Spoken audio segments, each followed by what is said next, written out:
The other night, I almost recorded a video in my pajamas because I had such an amazing epiphany moment and I was so excited to share. But I'm not at that pajama video comfort level yet. So I'm watching this fantasy series that I've seen a couple of times, but it's been like 3 years since I last saw it. So I remember it generally, but not in detail. Now, here's where it gets so cool. One of the main characters doesn't know the extent of his magical powers yet. And of course, everyone around him has these cool powers, so he's already feeling less than, doesn't fit in, not good enough, all the things. Well, in this scene, his friend gets hurt and has to be rushed to help or he'll die. Very dramatic, of course. But they're all alone in the middle of the woods and there's no one there to rescue them. The scene flashes to the other characters, and they see him flying with wings of freaking fire, carrying this guy to safety. He's a phoenix with wings of fire and can fly. It was totally a badass moment, and I was pumped. Like, oh man, that was so awesome. That was so cool.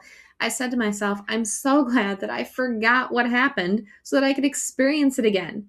The full emotions of experiencing it like it was the first time. And that's when the epiphany hit me. Call it a download. But this is why spirit forgets the truth of who it is when it incarnates into human life, so it can fully experience the emotions of being human. I'm Vanessa Lake, spiritual mental health therapist and Akashic practitioner, and clearly a fan of all things fantasy. So let me bring some of this into reality and explain more of why spirit forgets. First, the spirit forgets its magical powers. We're more powerful than we realize. We have the power to create our reality with our thoughts and beliefs and the emotions, energy in motion, that comes from those thoughts and beliefs. That emotional energy matches the frequency in the physical world and attracts those experiences into physical form, calling in jobs, relationships, money, challenges, and opportunities. We are the player of this game of life, and we forget that we also make up the rules to this game. We tell ourselves if it's an easy or hard level, what special powers or gifts we have or don't have. We say what's possible or not. We make that our truth, our expectations of how the game shows up in this human life. And there's no such thing as time, which means everything has already happened, but we forget it already happened because waiting to be surprised creates far more powerful emotions. Think about a movie you've seen only once, but you can never watch it again because you know all the scenes or the endings, so it just doesn't create the same excitement. For me, that's any M. Night Shyamalan movie. The Village, The Others, The Sixth Sense. Those endings were amazing, powerful, give you chills, didn't see it coming kind of endings. But I can't watch them again because they were so powerful, I didn't forget them. And so if I watch them again, I'd just be bored. Your spirit feels the same way. If it knows the outcomes, it's going to be bored out of its mind in this human incarnation. So when people go to psychics or they even ask me for readings to predict, is this going to happen? Am I going to get the job or the relationship? Where am I going to move to? When will this happen? I tell them, where's the fun in that? If I told you the play by play of the next year of your life, let alone the next 5 years, your emotions would be so bored, dull, and blunted. You'd be like, oh, there's that promotion I expected. Oh, there's that relationship I expected. And if you knew that relationship was ending in 2 years, would you even get involved? Probably not. Then you'd miss out on the learning, the growth that relationship was going to bring you, or the connections to a different job or a friend because of that relationship. Your life would be so flippin' boring if you saw it all coming. Even as you're just trying to avoid the pain or the bad parts of being human, grief, loss, disappointment, betrayal, heartache, illnesses, struggle, you'd be missing the contrast you need to fully enjoy your humanity. We live in duality to experience, not just know the truth that love feels good and loss feels bad, but to feel the depth of sadness when someone you love dies or moves away. It's all beautiful and powerful, and the reason your spirit came here, right? You can't know hot without cold, tall without short, light without dark. It's the duality that we need to experience our humanity. The other piece about time not being real means your past lives are also happening in this now moment. So really, they're more like parallel lives than past lives. But either way, if your spirit came into this life and remembered all the other lives it experienced, it would also lessen the emotional reaction of experiencing something for what feels like the first time.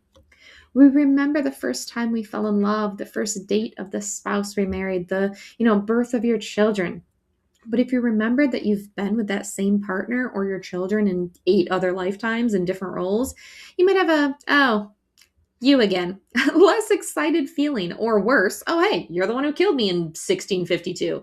Of course, I'm not marrying you in this lifetime to work through our shit. And what about accomplishments?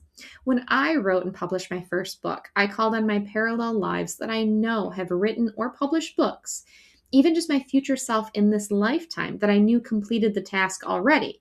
And I asked for the strength, the gifts, the ability, and definitely the confidence to complete my goal of publishing a book. But I certainly didn't ask to remember and experience all the times I'd done it before because I wanted to experience the pride, the joy, even the frustration and struggles of the process, which made overcoming those challenges even better. I felt like I worked for it, not like, oh, I've just done this again, it came easy.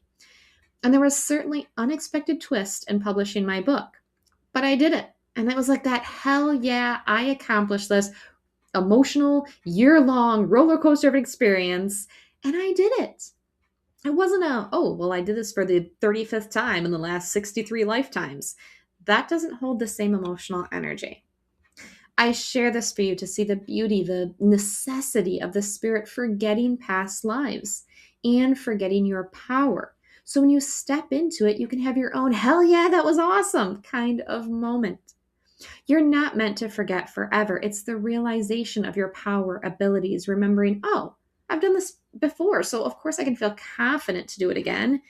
It's remembering that we're all phoenixes. The physical body is temporary. We rise again after each lifetime and endless amount of second chances. So on a soul level, you can't really fuck it up too bad. You'll get another shot.